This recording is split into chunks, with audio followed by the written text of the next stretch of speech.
Inspector ಆಗಿದ್ರೆ ಇಷ್ಟೊತ್ತಿಗೆ ಬಾಸುಂಡೆ ಬರೋ ಹಾಗೆ ಬಾರಿಸ್ತಾ ಇದ್ದ. FIR ಹಾಕಿ ಇಬ್ಬರ ಮೇಲೂ 353 ಸೆಕ್ಷನ್ ನಡಿ ಇಬ್ಬರನ್ನ ಕೂಡ ಎಳ್ಕೊಂಬನ್ನಿ. ಇದು ಜುಲೈ 18ನೇ ತಾರೀಕು ಕೋಲಾರ ಜಿಲ್ಲೆಯ ಮಾಲೂರು ಪಟ್ಟಣದಲ್ಲಿ ಜಡ್ಜ್ ಗಾಯತ್ರಿ ಮೇಡಮ್ ಅಬ್ಬರಿಸಿ ಬೊಬ್ಬಿರಿದ ಪರಿ. ಇಲ್ಲಿ ಮಾಲೂರಿನ ಪ್ರಧಾನ ಸಿವಿಲ್ ಜಡ್ಜ್ ಗಾಯತ್ರಿ ಅವರು ರಸ್ತೆಯಲ್ಲಿ ನಿಂತ್ಕೊಂಡು ಬಾರಿಸಿ ಎಳ್ಕೊಂಬನ್ನಿ ಅಂತೆಲ್ಲ ಆರ್ಭಟಿಸೋಕೆ ಕಾರಣ ಏನು ಗೊತ್ತಾ? ನೀವು ಸಾಮಾನ್ಯವಾಗಿ ಜಡ್ಜ್ಗಳು ಕೋರ್ಟ್ಗಳಲ್ಲಿ ನ್ಯಾಯಪೀಠದಲ್ಲಿ ತೀರ್ಪು ಕೊಡೋದನ್ನು ನೋಡಿದ್ದೀವಿ. ಆದರೆ ಈ ನ್ಯಾಯಾಧೀಶರು ರಸ್ತೆಯಲ್ಲೇ ಹೊಡೆಯುವ ಆರ್ಡರ್ ಹೊರಡಿಸಿದ್ದು ಯಾಕೆ? ಗೌರವಾನ್ವಿತ ಜಡ್ಜ್ ಮೇಡಮ್ ಬೀದಿಯಲ್ಲಿ ನಿಂತು ಗುಡುಗಿದ್ದಕ್ಕೆ ಕಾರಣ ರೋಡ್ ರೇಜ್.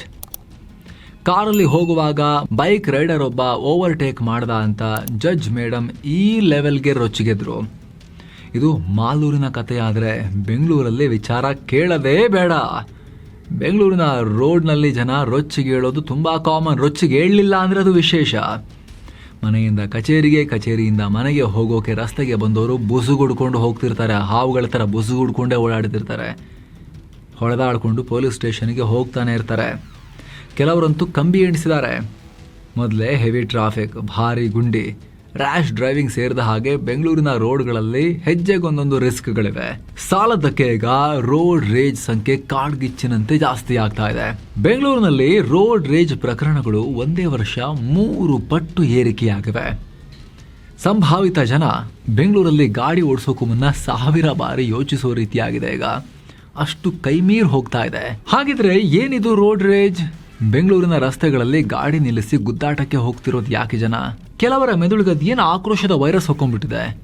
ಆಫೀಸಿಗೆ ಹೋಗ್ತೀನಿ ಅಂತ ಹೇಳಿ ರಸ್ತೆಗೆ ಇಳಿದವರು ಹೊಡೆದಾಡ್ತಾ ರೋಡಲ್ಲಿ ಕಳಿಯೋದು ಯಾಕೆ? ಬಟ್ಟೆ ಎಲ್ಲ ಹರ್ಕೊಂಡು. ಕೆಲವೊಮ್ಮೆ ನೀವು ಕೂಡ ರಸ್ತೆಯಲ್ಲಿ ಯಾರ ಮೇಲೋ ರೇಗಿರ್ಬೋದು. ನೀನು ನಿನ್ನ ಅಪ್ಪ ಎಲ್ಲ ಆಮೇಲೆಲ್ಲ ಬಂದಿರುತ್ತೆ ಬಾಯಲ್ಲ ಆಮೇಲೆ. ಹಾಗಂತ ಸಂಪೂರ್ಣ ತಪ್ಪು ನಿಮ್ದೇ ಆಗಿರೋದಿಲ್ಲ. ಬೆಂಗಳೂರಿನ ರಸ್ತೆಗಳು ತೀರಾ ಸಭ್ಯರ ಬಾಯಿ ಕೂಡ ಬಚ್ಚಲಾಗೋ ರೀತಿ ಮಾಡ್ತಾ ಇದೆ.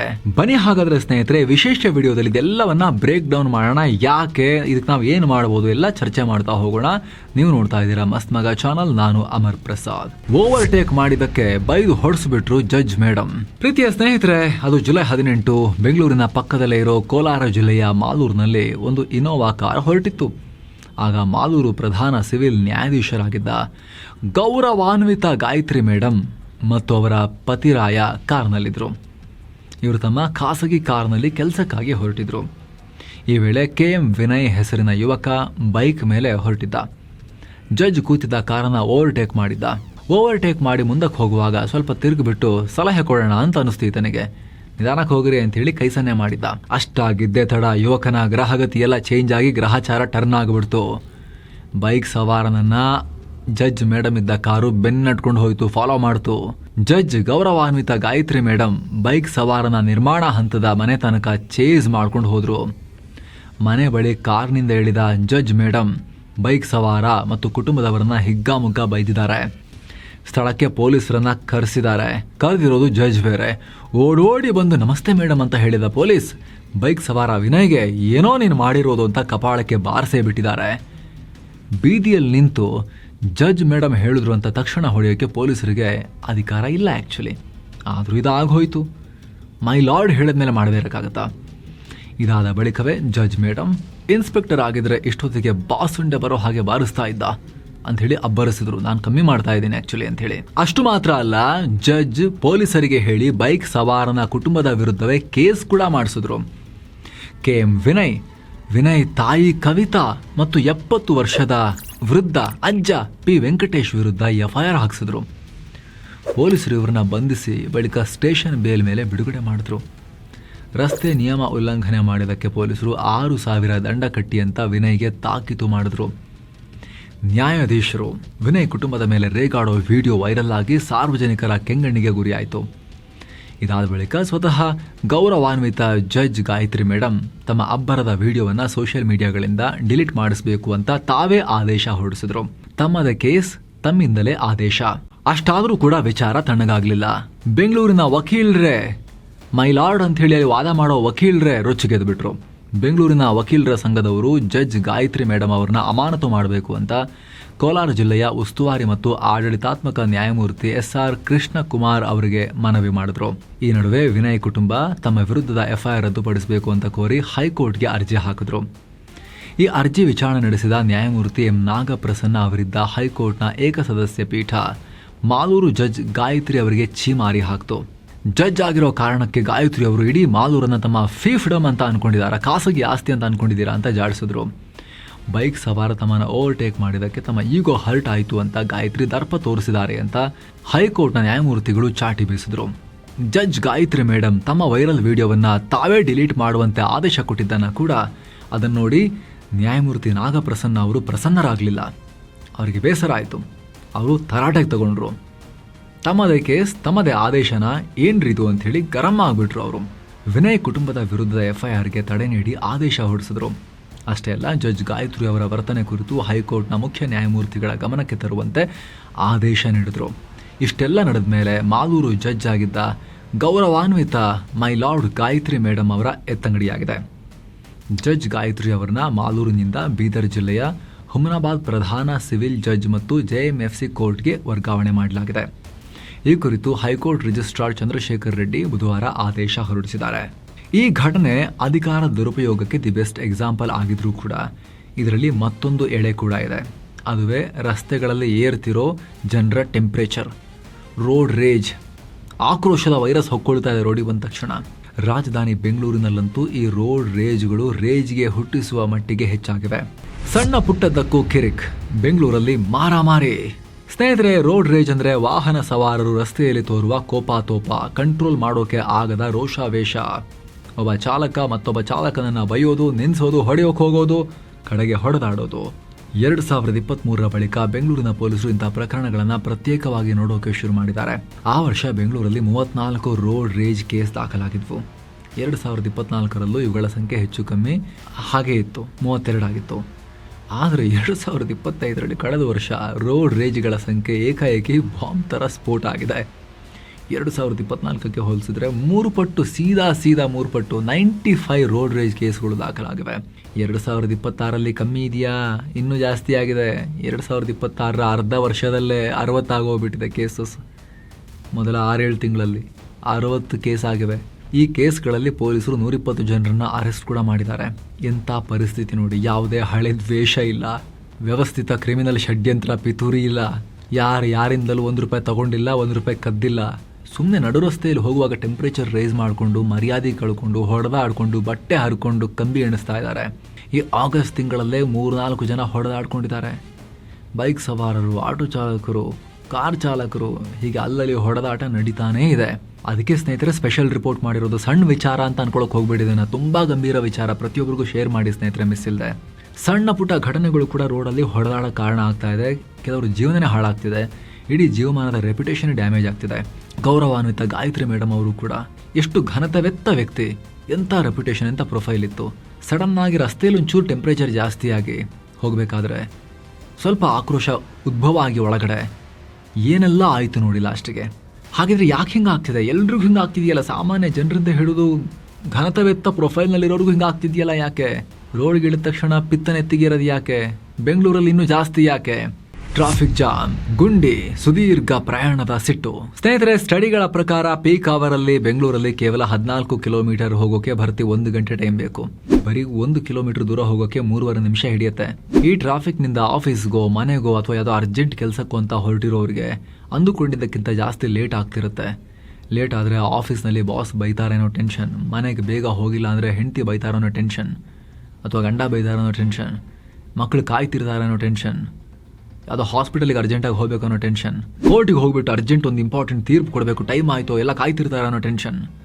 ಇಂಥ ಟೆನ್ಷನ್ನಲ್ಲಿ ಟ್ರಾಫಿಕ್ ಜಾಮ್ನಲ್ಲಿ ಹೋಗುವಾಗ ಗುಂಡಿಗಳ ಕಾಟ ಬೇರೆ. ಟ್ರಾಫಿಕ್ ಸ್ವಲ್ಪ ಫ್ರೀ ಆಯಿತು, ಸ್ವಲ್ಪ ಆಕ್ಸಿಲೇಟರ್ ಒತ್ತಣ ಅಂತ ಹೇಳ್ಬೇಕಾದ್ರೆ ಆಯ್ತಲ್ಲ, ಅಲ್ಲಿ ಕಂಡಲ್ಲಿ ಬಾಯಿ ತೆರೆದು ಕೂತಿರೋ ಗುಂಡಿಗಳು ವೆಹಿಕಲನ್ನು ಮೇಲಕ್ಕೆ ಎತ್ತಿ ಬಿಸಾಕ್ತವೆ.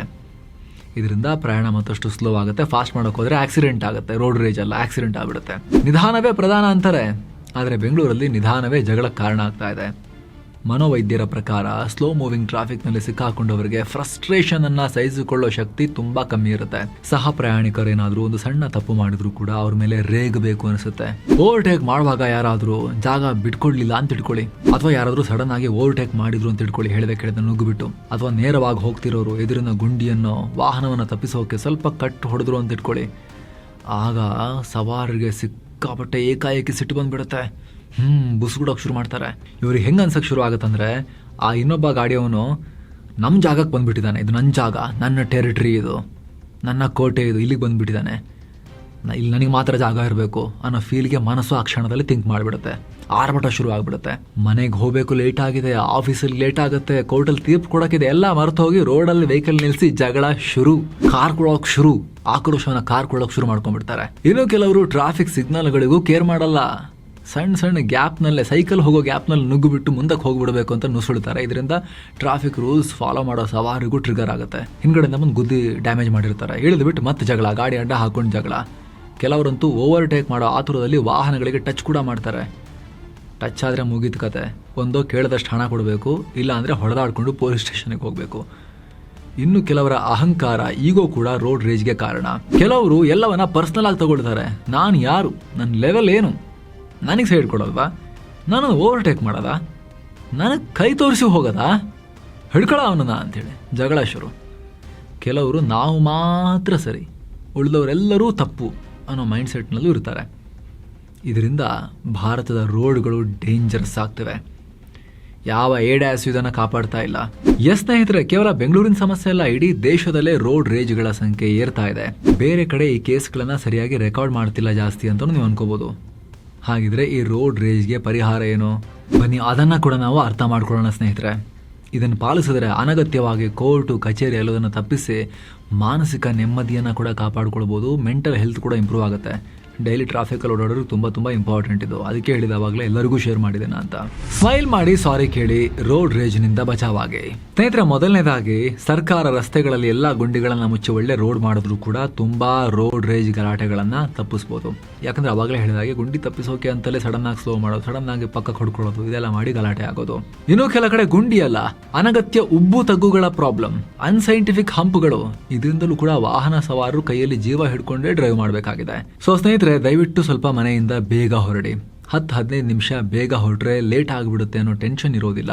ನಿಮಗೆ 9 ಗಂಟೆಗೆ ಒಂದು ಜಾಗಕ್ಕೆ ರೀಚ್ ಆಗಬೇಕು ಅಂತ ಹೇಳಿದ್ರೆ ಮಾಮೂಲಿ ಟೈಮ್ 8:15 ಹೊರಟ್ರೆ ಸಾಕು ಅಂತ ಅನಿಸಿದ್ರೆ, ಬೆಂಗಳೂರಿನ ಟ್ರಾಫಿಕ್ ಎಲ್ಲ ಗೊತ್ತಲ್ಲ, ಒಂದು 20 ನಿಮಿಷ ಬೇಗನೆ ಹೊರಟ್ರೆ ನೀವು ಟೆನ್ಷನ್ ಇಲ್ಲದೆ ಆರಾಮಾಗಿ ಜರ್ನಿಯನ್ನು ಎಂಜಾಯ್ ಮಾಡಿಕೊಂಡು ವಿಹರಿಸ್ತಾ ಟ್ರಾವೆಲ್ ಮಾಡ್ತೀರಿ. ಜೊತೆಗೆ ಎಲ್ಲರೂ ಕೂಡ ಟ್ರಾಫಿಕ್ ರೂಲ್ಸ್ ಫಾಲೋ ಮಾಡಬೇಕು ಸ್ನೇಹಿತರೆ. ಜಾಗ ಇದೆ ಅಂತೇಳಿ ಒನ್ ವೇಗಳಲ್ಲೆಲ್ಲ ನುಗ್ಗಬಾರ್ದು. ರಸ್ತೆಯಲ್ಲಿ ನಮ್ಮ ಥರನೇ ತುಂಬ ಜನ ಓಡಾಡ್ತಾರೆ ಅನ್ನೋದನ್ನು ನಾವು ನೋಡಬೇಕು. ಪಬ್ಲಿಕ್ ಪ್ಲೇಸ್ ಅದು, ರೇಸ್ ಟ್ರ್ಯಾಕ್ ಅಲ್ಲ. ಜಾಗೃತವಾಗಿ ಗಾಡಿ ಓಡಿಸ್ಬೇಕು. ಮನೋವೈದ್ಯರ ಪ್ರಕಾರ ಅಂತೂ ಸಿಟ್ಟನ್ನು ಕಂಟ್ರೋಲ್ ಮಾಡೋದೇ ರೋಡ್ ರೇಜ್ಗೂ ದೊಡ್ಡ ಪರಿಹಾರ ಅಂತ ಹೇಳ್ತಿದ್ದಾರೆ. ಅಕಸ್ಮಾತ್ ಸಹ ಪ್ರಯಾಣಿಕರೇನಾದರೂ ತಪ್ಪು ಮಾಡಿದ್ರೂ ಕೂಡ ಕ್ಷಮಿಸಿ ಮುಂದೆ ಹೋಗೋಣ, ಆಯಿತು ಸರಿ ಮುಂದಕ್ಕೆ ಹೋಗೋಣ ಅನ್ನೋ ಗುಣವನ್ನು ಬೆಳೆಸ್ಕೊಳ್ಬೇಕು. ಸಣ್ಣ ಸಣ್ಣ ತಪ್ಪಿಗೂ ಕೆಳಗಿಳಿದು ಜಗಳ ಮಾಡೋದ್ರಿಂದ ಅಂತ ದೊಡ್ಡ ಲಾಭ ಇಲ್ಲ. ನೀವೇ ತಪ್ಪು ಮಾಡಿದ್ರ ಆ ಕಡೆಯಿಂದ ಕೆಂಗಣ್ಣು ಬೀರೋ ವ್ಯಕ್ತಿಗೆ ನೀವೇ ಒಂದು ಸ್ಮೈಲ್ ಮಾಡಿ ಸ್ನೇಹಿತರೆ.